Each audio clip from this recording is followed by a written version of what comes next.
এটা হচ্ছে তিতো করলার গাছ, আমি লাগিয়েছিলাম বেশি দিন হয়নি, ওই 1.5 মাসের মধ্যে এত বড় হয়ে গেছে, প্রচুর ফুলও গাছে চলে এসেছে।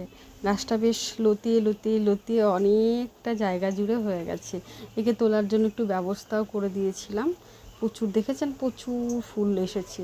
জানি না কবে কত বড় বড় করলা হবে বুঝতে পারছি না। এই সাইডেও কিছু লাগানো হয়েছিল, তো এখানে অলরেডি মনে হচ্ছে করলা চলে এসেছে। হ্যাঁ, অলরেডি করলার ফুল সমেত করলা ধরে নিয়েছে। বেশ ভালোই লাগছে দেখতে করলা গাছগুলো। আমি ভেবেছিলাম হয়তো হবে না। আর এই সাইডেও করলা গাছের সঙ্গে কিছু কুমড়ো গাছ উঠেছে। এটাকে অ্যাকচুয়ালি চাল কুমড়ো গাছ বলছে। বীজটা আনা হয়েছিল দৌলতাবাদ থেকে, মানে আমার বাপের বাড়ি থেকে বীজটা আনা হয়েছিল।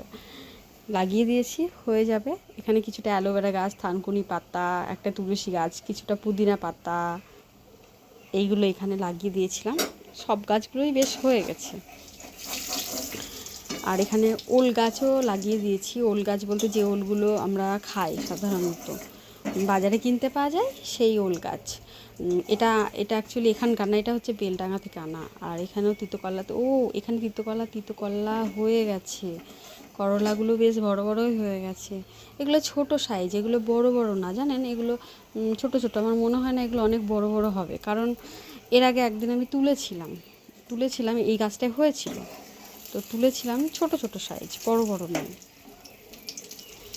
গাছটা অনেকটা জায়গা জুড়েই গাছটা হয়েছে। জানি না কবে প্রচুর প্রচুর প্রচুর করলা হবে, দেখা যাক কতদূর কী হচ্ছে করলা গাছ।